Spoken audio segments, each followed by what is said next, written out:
अस्सलाम वालेकुम, मेरा नाम फजल वहाब है और आप लोग मेरा यूट्यूब चैनल देख रहे हैं। इससे पहले वाले वीडियो के अंदर हमने फ़िज़िकल क्वांटिटीज़ पढ़ा हुआ था। इस चैप्टर मेजरमेंट का चल रहा है और जो पहला हमारा टॉपिक था वो इंट्रोडक्शन टू फिज़िक्स है। फिर हमने फ़िज़िकल क्वांटिटीज़ उसमें बेसिक यूनिट जो एसआई यूनिट्स है वो हमने डिस्कस कर लिए थे। बेसिक फ़िज़िकल क्वांटिटीज़ हैं, इस तरह से हमने उसके अंदर डिराइव्ड यूनिट्स पढ़ लिए थे, डिराइव्ड फिज़िकल क्वांटिटीज़ पढ़ लिए थे, सप्लीमेंट्री फिज़िकल क्वांटिटीज़ और एसआई यूनिट्स पढ़ लिए थे। आज के जो टॉपिक में हम जो टॉपिक डिस्कस करने जा रहे हैं वो हमारे पास साइंटिफिक नोटेशन है, जिसको हम स्टैंडर्ड फॉर्म भी कहते हैं। एक नंबर के दो तरह के फॉर्म्स होते हैं। एक आपके पास ऑर्डिनरी फॉर्म है, ये वाला ऑर्डिनरी फॉर्म डेसिमल में, और दूसरा हमारे पास होता है standard form. Standard form actually हम उस नंबर को 10 की पावर्स में कन्वर्ट कर देते हैं कि 10 की पावर्स क्या बनेंगी उसके अंदर, ठीक है। तो उसके लिए स्टैंडर्ड फॉर्म में कन्वर्ट करने के लिए रूल्स क्या है, वो रूल्स आपको समझने हैं। वो रूल्स ये हैं कि अगर हमने इस नंबर को स्टैंडर्ड फॉर्म में कन्वर्ट करना है, so we have to shift the decimal and to the point where there is a single non-zero digit on the left hand side of the decimal, ठीक है। पॉइंट को आपने move करना है ऐसी जगह पे, उस पॉइंट पे जहाँ पे लेफ्ट हैंड साइड पे एक नॉन ज़ीरो डिजिट हो। अगर मैं पॉइंट क्वेश्चन नंबर 1 को करना चाहूँ 134.7, तो ये पॉइंट कहाँ पे जाना चाहिए? लेफ्ट हैंड साइड पे एक नॉन ज़ीरो डिजिट होना चाहिए, ये पॉइंट इधर आना चाहिए। तो मैं क्या करता हूँ, पहले इस नंबर को, ये 1.347, मैंने डेसिमल को मूव कर दिया from here towards left towards that this point, okay. Now what will happen, मतलब क्या हुआ कि नंबर जो है आपके पास 134 था, अब 1.34 नंबर छोटा हो गया, ठीक है। बाज़ बच्चे इसको इस तरह से याद करते हैं, मेमोराइज करते हैं, कंसेप्ट क्लियर नहीं करते, बल्कि वो इस तरह से मेमोराइज करते हैं कि जब हम डेसिमल को राइट की तरफ मूव करते हैं तो 10 की पावर्स में प्लस में इजाफा होता है, माइनस में इजाफा होता है, और जब हम 10 की डेसिमल को लेफ्ट की तरफ मूव करते हैं तो फिर प्लस या माइनस में इजाफा होता है 10 की पावर में।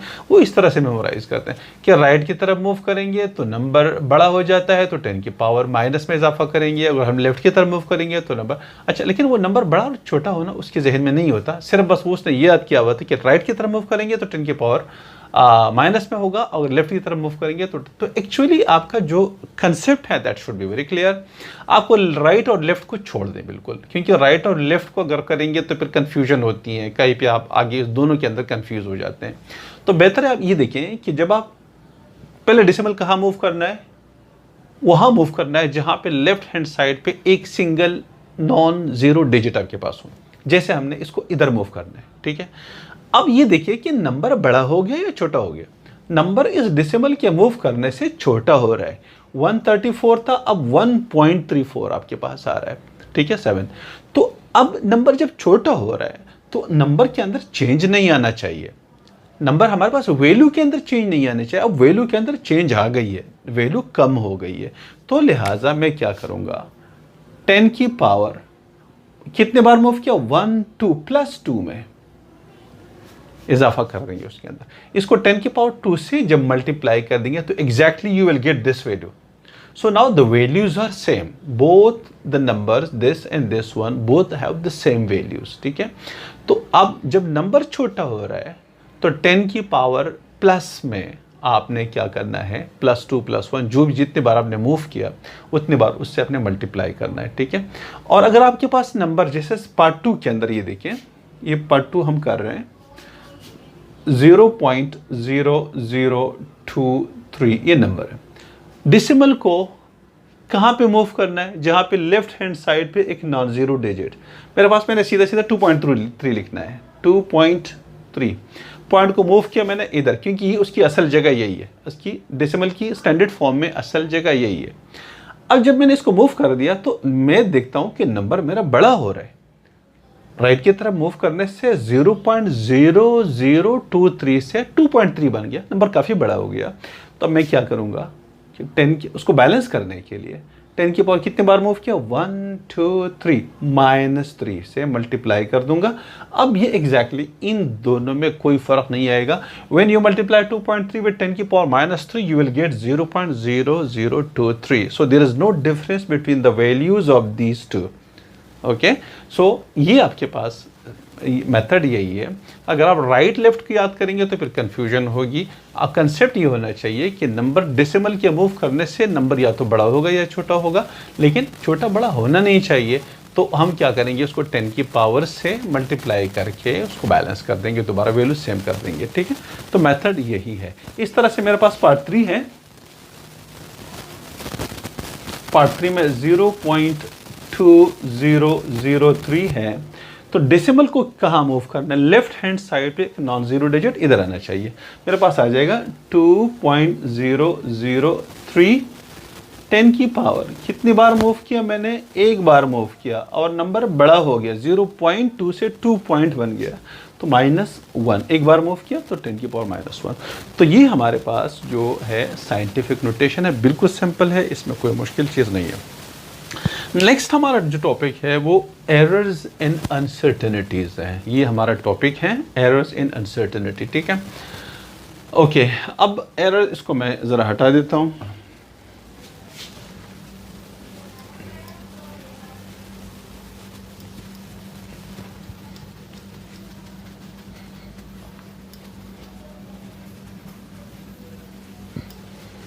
Errors in uncertainties.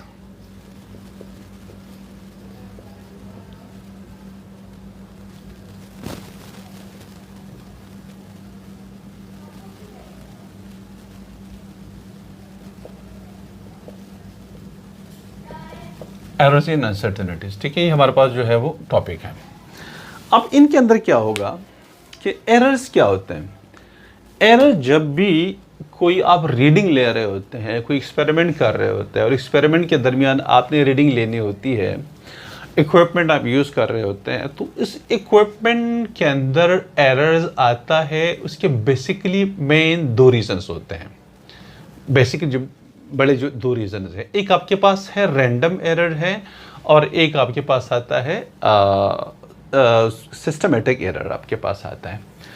Random error कैसे आ सकता है? रैंडम एरर ये होता है कि मिसाल के तौर पे जो बंदा एक्सपेरिमेंट कर रहा होता है वो इनएक्सपीरियंस है, ठीक है, वो थोड़ा सा केयरलेस है, या उसका टेक्निक गलत है, जो टेक्निक को यूज़ कर रहा है उस मेथड को करने के लिए, तो उसके अंदर जो है वो गलती कर रहा है, ये आपके पास रैंडम एरर आ रहा है। ठीक है, टेक्निक गलत है, इनएक्सपीरियंस हो सकती है, उसके अंदर जो है वो मतलब केयरलेसनेस हो सकती है, ये सारी चीज़ें ये रैंडम एरर के अंदर आता है।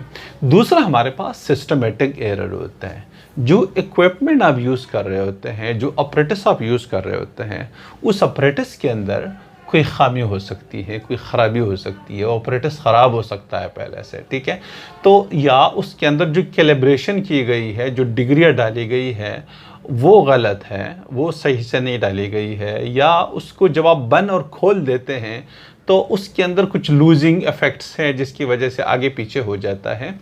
इस वजह से आपके पास एरर आ सकता है इक्विपमेंट की वजह से। तो मेन दो रीजंस हैं।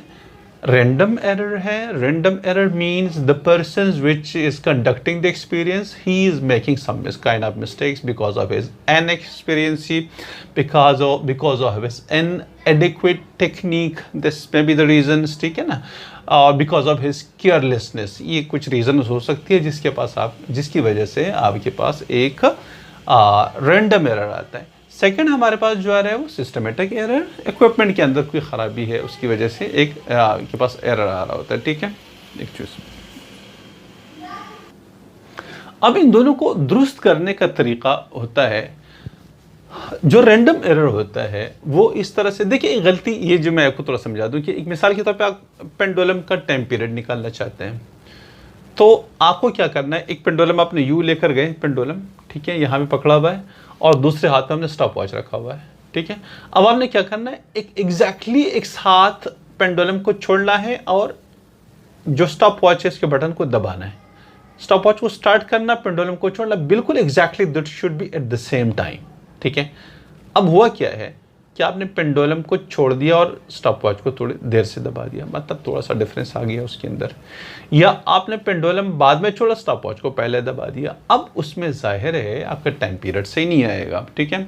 अब उसको दूर करने के लिए हमने क्या करना है, वो ये करना है कि आपने ज़्यादा रीडिंग लेनी है। टाइम पीरियड का मतलब क्या होता है कि time for one complete oscillation. Pendulum आपने इधर इधर पकड़ा हुआ था, इधर छोड़ दिया, इधर से यू आ गया, फिर वापस यू, ये एक कंप्लीट ऑसिलेशन। जब वापस अपने पहले वाली पोजीशन पे आ जाएगा तो वन कंप्लीट ऑसिलेशन हो गया, ठीक है। अब आपने क्या किया कि अब उसकी जगह, अब चूंकि आप अगर एक लेंगे तो उसके अंदर वो मिस्टेक जो होगी जो आपने की हुई है वो बहुत ज़्यादा बड़ी वैल्यू होती है उसकी, तो ज़ाहिर टाइम पीरियड के ऊपर बहुत बड़ा फ़र्क आएगा। तो अब आप क्या कीजिएगा कि उसकी जगह 20 ऑसिलेशंस ले लें, 30 ऑसिलेशंस ले लें। जितना आप ज़्यादा लेंगे उतने ही वो एरर कम होता जाएगा, ठीक है। ऑसिलेशन ले लें, फिर इसका एवरेज वैल्यू निकालें। जब आप एवरेज वैल्यू निकाल लेंगे तो वो जो मिस्टेक की थी, जो गलती हो गई थी, एरर आ गया था आगे पीछे छोड़ने की वजह से और लेट दबाने की वजह से या पहले दबाने की वजह से, जो आधा सेकंड है जो भी है, अब वो आपने 30 टाइम्स डिवाइड कर दिया, ये 20 या 25 टाइम्स डिवाइड कर दिया, तो बहुत ज़्यादा छोटा हो जाएगा, ठीक है। तो वैल्यू कम, वो जो एरर है वो बहुत ज़्यादा कम हो जाएगी। तो रैंडम एरर को ठीक करने के लिए, कम करने के लिए हम क्या करते हैं कि बहुत सारी रीडिंग्स लेते हैं और फिर उसका एवरेज वैल्यू निकाल लेते हैं, इससे वो वैल्यू कम हो जाती है, एक चीज़। अच्छा, जो सिस्टमेटिक एरर है, सिस्टम के अंदर कोई ख़राबी है, तो इसका तरीका ये होता है कि उस इक्विपमेंट को आप ले लें, जो इक्विपमेंट आपने लिया हुआ है उस इक्विपमेंट को ले लें, उस अपरेटस को ले लें, और जो स्टैंडर्ड मोर एक्यूरेट डिवाइस आपके पास है उसके साथ उसको मैच कर लें, देख लें और उसको ठीक कर दें, ठीक है। तब जाके आपकी रीडिंग सही हो जाएगी। मिसाल के तौर पे मैं अगर लेंथ निकालना चाह रहा हूँ, इस रूम का लेंथ निकालना चाह रहा हूँ, और मैंने जो मीटर लिया हुआ है वो सही नहीं है, अब जो मेरी रीडिंग आएगी दैट विल बी रॉन्ग। मिसाल के तौर पे 9 फीट है और मेरे पास 8 फीट आ रहा है, ठीक। इसका मतलब ये हुआ कि जो मैंने मीटर इस्तेमाल किया हुआ है दैट इज़ रॉन्ग, उसके अंदर कोई प्रॉब्लम है, उसके अंदर कोई फॉल्ट है। अब मैं क्या कहूँगा, एग्जैक्टली जो मोर एक्यूरेट मीटर होगा मैं उसके साथ अपने वाले मीटर को जिससे मैंने रीडिंग ली हुई है मैं कंपेयर कर दूंगा, उसके अंदर जो ख़राबी है वो निकाल दूंगा कि वो कितनी है, उसके अंदर एरर कितना आ रहा है। वो एरर अगर मेरे पास मेरा जो मीटर है उसका साइज़ बड़ा है जिसकी वजह से मेरी जो लेंथ है वो कम आ रही है, तो मैं उसके साथ वो जो एरर है वो प्लस कर दूंगा, तो वो बैलेंस हो जाएगा। या अगर मैं वो एरर जो है वो मीटर जो है वो कम है तो फिर ज़ाहिर है वैल्यू ज़्यादा आएगी। 9 फीट की जगह, चूंकि अब मैंने छोटे साइज़ का लिया हुआ है तो 9 फीट की जगह 10 फीट आ जाएगी, 11 फीट आ सकती है उसकी लेंथ। तो फिर वो जो जितना कम है वो मैं इसमें से माइनस कर दूंगा। इस तरह से वर्नियर कैलिपर के अंदर ज़ीरो एरर होता है, तो वो अगर ज़ीरो एरर आपके पास पॉजिटिव है तो माइनस कर देते हैं, अगर नेगेटिव है तो प्लस कर देते हैं। माइक्रोमीटर या माइक्रोस्कोप गेज के अंदर भी इस तरह से ज़ीरो एरर होता है।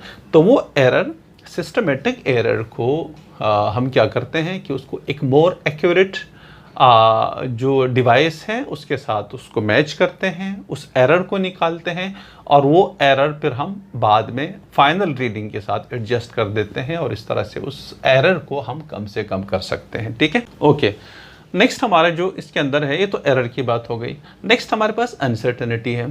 अब अनसर्टेनिटी क्या चीज़ होती है? अनसर्टेनिटी एक्चुअली जो डिवाइस हम ऑपरेटर्स हम यूज़ कर रहे होते हैं उसकी अपनी लिमिटेशन होती है। हर एक डिवाइस की अपनी लिमिटेशन है, वो एक ख़ास लेवल तक आपको मेजरमेंट दे रहा होता है और उसके बाद उसकी जो मज़ीद जो है फर्दर मेजरमेंट नहीं दे सकता। मिसाल के तौर पे आपके पास एक क्लॉक है और उस क्लॉक के अंदर एक मिनट हैंड है, एक हावर हैंड है, ठीक है। एक हावर हैंड है और एक मिनट हैंड। अब सेकंड हैंड उसके अंदर नहीं है, तो अब आप मिनट तक, उस घड़ी से आप मिनट तक तो बता सकते हैं कि इतने मिनट और इतने हार्स हो गए तो बता सकते हैं, लेकिन सेकंड्स नहीं बता सकते, इसलिए कि सेकंड्स को रीड करने के लिए कोई उसके अंदर चीज़ नहीं है। ना वो हैंड उसके अंदर सेकंड हैंड है, उसके अंदर सेकंड हैंड जब नहीं होगा तो फिर आप कैसे बता सकते हैं, ठीक है। तो उसकी यह एक हार है आपके पास, उसमें इसके अंदर तीनों हैंड्स है, हार्स हैंड है, मिनट्स हैंड भी है और सेकंड हैंड, तो आप सेकंड्स तक बता सकते हैं, ठीक है। भाई 3 घंटे 10 मिनट और लेट्स से 15 सेकेंड्स हो गए। अब 15 सेकेंड से और 16 सेकेंड्स के दरमियान जो वक्फा है, 1 सेकेंड भी एक इंटरवल होता है ना, अच्छा खासा इंटरवल होता है, ठीक है, 1 सेकेंड का। तो अब 15 और 16 सेकेंड के दरमियान जो टाइम है वो आप नहीं बता सकते, क्योंकि उसमें आपके पास मेजर करने के लिए कोई अपरेटस नहीं है, ठीक है। अच्छा, आजकल कुछ आए हुए कि वो सेकेंड को भी 10 तक काउंट कर देते हैं, 1 सेकेंड के 10वें हिस्से तक आपको बता देते हैं। आप अगर डिजिटल स्टॉप वॉच आपके पास अगर होता है तो डिजिटल स्टॉप वॉच में हार्स, मिनट्स, सेकेंड्स और सेकेंड से आगे 1 2 3 4 5 6 7 8 9 10 तो 1 सेकेंड हो जाता है। फिर 1 2 3 4 5 6 7 8 9 10 फिर 2 सेकेंड्स हो जाते हैं। तो वो सेकेंड भी 1/10 तक बता सकते हैं फर्दर, ठीक है। अब उससे ज़्यादा जो है फिर आपको नहीं बताएगा। इस तरह से अगर मैं मेजरमेंट लेना चाहता हूँ और मैं मीटर को यूज़ करना चाहूँगा तो मीटर के अंदर क्या होगा, 1 मिलीमीटर तक मुझे बता सकता है, लेकिन 1 मिलीमीटर और दूसरे मिलीमीटर के दरमियान जो गैप है उसके अंदर चूँकि मज़ीद कैलिब्रेशन नहीं है तो मुझे नहीं बता सकता मज़ीद। कि मिसाल के तौर पे मेरे पास अगर 3 मिलीमीटर और 3 मीटर 5 मिलीमीटर है, let's say 3 metre 10 centimetre 5 millimetre है, लेट्स से, तो अब 3 मीटर 10 सेंटीमीटर 5 मिलीमीटर और 6 मिलीमीटर के दरमियान जो जगह है मुझे नहीं बता सकेगा, वहाँ पे एरर आएगा, वो एग्जैक्टली मुझे पता नहीं है। इस तरह से अगर वर्नियर कैलिपर आप यूज़ करेंगे तो वो मिलीमीटर के 10वें हिस्से तक आपको बता रहा होता है, फर्दर वो आपको और ज़्यादा एक्यूरेट मेजरमेंट दे रहा होता है। यानी 1 मिलीमीटर को भी वो 10 हिस्से में बांट के तकसीम करके आपको बताता है कि मिसाल के तौर पे 5 मिलीमीटर और आगे 0.1 मिलीमीटर का हिस्सा या 1/10 मिलीमीटर का हिस्सा, जिसको हम लीस्ट काउंट कहते हैं, ठीक है, तो वो आपको आगे जाके बता सकता है। इस तरह से हर चीज़ की अपनी लिमिटेशन है, किसी हद तक आपको बता सकता है लेकिन आगे आपको नहीं बता सकता। वो जो आगे आपको नहीं बता सकता वो अनसर्टेनिटी रहती है।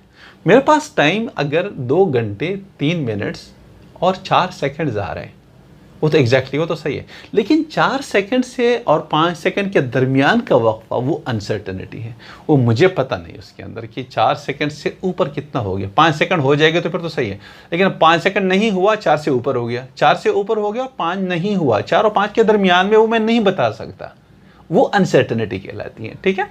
इस तरह से 5 और 6 मिलीमीटर के दरमियान में है, 5 मिलीमीटर तो ठीक है, वो तो सही है, वो मेरे पास रीडिंग है, लेकिन 5 से थोड़ा सा ऊपर है, कितना ऊपर है आई डोंट नो, किसी को पता नहीं, क्योंकि वहाँ पे कैलिब्रेशन नहीं है, तो वो अनसर्टनिटी होती है। तो अनसर्टनिटी क्या चीज़ होती है, किसी इक्विपमेंट की जो अपनी लिमिटेशन है, उस लिमिटेशन से आगे जो चीज़ होती है वो अनसर्टनिटी में आती है, वो आपको फिर पता नहीं होता, वो इक्विपमेंट आपको नहीं बता सकता, तो वो आपके पास अनसर्टनिटी होती है, ठीक है। तो ये हमारे पास errors and uncertainty. Next video के अंदर इंशाल्लाह हम सिग्निफिकेंट फिगर्स को पढ़ेंगे, सिग्निफिकेंट फिगर्स टॉपिक है, और बाकी कुछ जो टॉपिक्स हमारे पास आएंगे डायमेंशन वगैरह के, तो वो इंशाल्लाह डिस्कस करेंगे। आज के लिए हमारी वीडियो इधर ख़त्म होती है।